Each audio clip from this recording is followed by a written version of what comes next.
شریف کی، اور بعض صورتیں تو ایسی ہے کہ اللہ اکبر، جیسے آگ بھڑک اٹھتی ہے نا پیٹرول اور مٹی کے تیل سے، اس طرح سورہ فاتحہ جب پڑھ لیا جائے تو بالکل بھڑک اٹھتی ہے اور وہ مرض جلس جاتا ہے، وہ تکلیف ختم ہو جاتی ہے۔ مسلمانوں کے وظائف تو پختہ ہے لیکن توجہ کم ہے۔ سورہ فاتحہ سب کو یاد ہے، دعا میں پڑھتے ہیں۔ استاد محترم فقیہ امت مفتی اعظم پاکستان محدث کبیر مولانا مفتی ولی حسن فرماتے تھے تقریباً ہر عمل کے شروع میں سورہ فاتحہ ہو تاکہ وہ عمل گرما گرم ہو جائے، بیداری آ جاتی ہے۔ یہ روح القرآن ہے۔ وَلَقَدْ آتَيْنَاكَ سَبْعًا مِّنَ الْمَثَانِي وَالْقُرْآنَ الْعَظِيمِ، اس کو قرآن عظیم تک کہا گیا ہے۔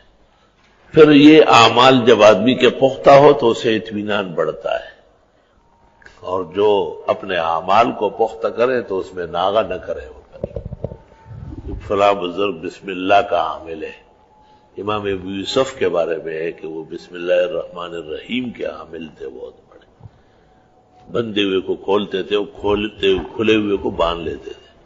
مجدد صاحب رحمت اللہ علیہ سورہ اخلاص کے عامل تھے۔ معین الدین چشتی رحمت اللہ علیہ فرید گنج شکر اور قطب الدین بختیار کاکی اور بدر الدین اسحاق نجیب الدین متوکل خواجہ خواجگاں نظام الملت والدین نظام الدین اولیاء، یہ سب کے سب آیت الکرسی کے عامل تھے۔ شیخ المشائخ و استاذ الاساتذہ حاکم الجن والانس حضرت مولانا فضل علی رحمت اللہ علیہ سورۃ یاسین کے عامل تھے۔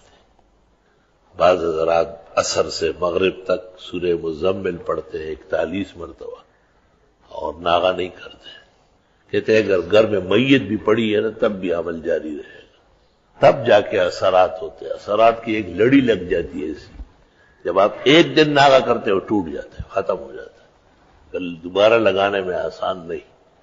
یہ حافظ جو ہوتے ہیں نا، یہ پڑھتے رہے تو حافظ ہے، جہاں رہ گیا وہاں رہ گیا۔ اس لیے لوگ کہتے ہیں کہ یاد کرنا مشکل نہیں ہے، برقرار رکھنا مشکل کا۔ بزرگان دین اس کو عمل کہتے ہیں، عمل مسلسل، محبت جو اس کی عطا ہو۔ صوبہ سرحد میں ایک بزرگ ہے، اللہ پاک ان کی عمر میں برکت دے، بہت زبردست قسم کے اللہ نے ان کے کلمات میں شفا ڈالی۔ تو میری طبیعت بہت خراب تھی، بڑی مشکل سے میں ان تک پہنچا، بستر پہ ایسے بیٹھے بیٹھے مجھے دیکھتے ہیں کہ وہ جو میں نے وظیفہ دیا تھا وہ چھوڑ دیا ہے، اور بیٹے نے ان کو کہا کہ بس اب جو کام ہے آپ کا وہ کریں۔ حضرت نے وہی سے ابھی میں ہاتھ ملانے سے پہلے چوپ کیا، بالکل 100% آرام پایا، ایسا لگتا ہے تیار پڑے رہے تھے۔ بعض بزرگان دین کے پاس تیار پڑے رہے تھے، کمال کے لوگ ہوتے۔ اللہ اکبر۔ ہمارے ہاں ایک دانہ نکلتا تھا، اس کو کبھی خرے کہتے کبھی شینے، اور وہ پختونوں کے یہاں سرحد میں دانے اور پھوڑے پھنسی کا بہت زیادہ رواج ہے۔